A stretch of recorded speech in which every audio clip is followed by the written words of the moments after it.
Bonjour, aujourd'hui on va voir ensemble le menu congé qui permet donc à l'ensemble des collaborateurs et utilisateurs d'API de poser les congés.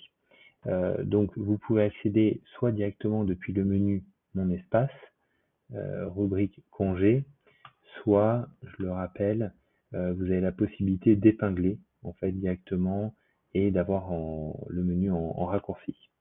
Donc on est sur une interface qui est relativement simple, à partir de laquelle vous allez pouvoir poser vos congés.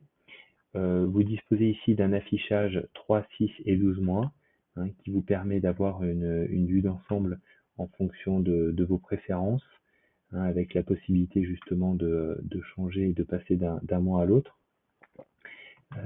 Ici, vous retrouvez donc le système de congés avec l'affichage des week-ends, jours fériés et congés, hein, que vous pouvez désactiver si vous le souhaitez.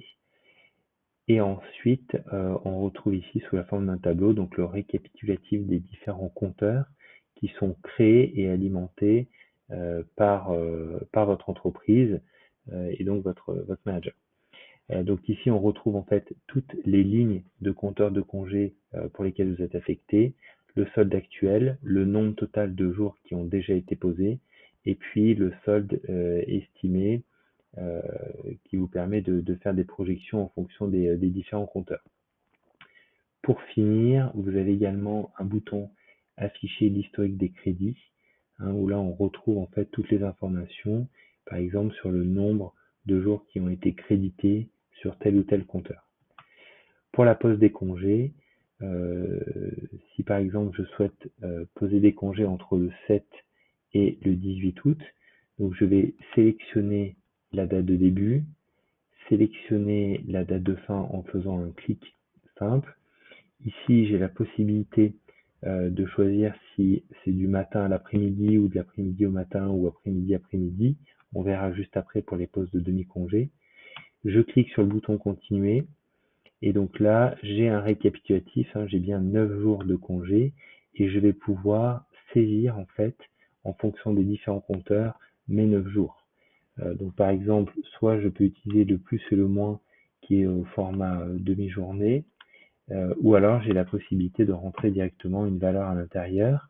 Donc on voit ici que j'ai bien posé mes 9 jours sur les 9, que j'ai mon solde actuel ici et mon nouveau solde théorique. Et ensuite, je clique sur le bouton enregistrer. Si vous le souhaitez, vous avez la possibilité de mettre un commentaire. Une fois que les congés, la demande a été créée, elle apparaît en rouge clair, c'est le temps de la validation. En attendant, ce que vous pouvez faire, donc que votre manager, c'est vous pouvez recliquer sur la demande de congé et ajouter des documents. Hein, si par exemple vous avez besoin de fournir des justificatifs, vous pouvez justement ajouter des documents directement ici. Si jamais vous souhaitez poser une demi-journée, par exemple ici le vendredi 1er septembre, vous cliquez 2 fois sur le même jour et soit vous pouvez poser une demi-journée sur l'après-midi, soit vous pouvez poser une demi-journée sur le matin. Et donc, dans la déclaration des jours, hein, on est bien ici sur 0,5. Donc, si je veux poser par exemple une demi-journée en RTT, je valide. Et donc, visuellement, hein, on va faire un autre exemple. En fonction du matin ou de l'après-midi, hein, ce ne sont pas les mêmes cases qui sont assurées. Hop. Donc là, on voit que si la partie colorée est à gauche, c'est une demi-journée sur le matin. Si la partie colorée est à droite, c'est une demi-journée sur l'après-midi. Voilà pour la partie gestion de congé.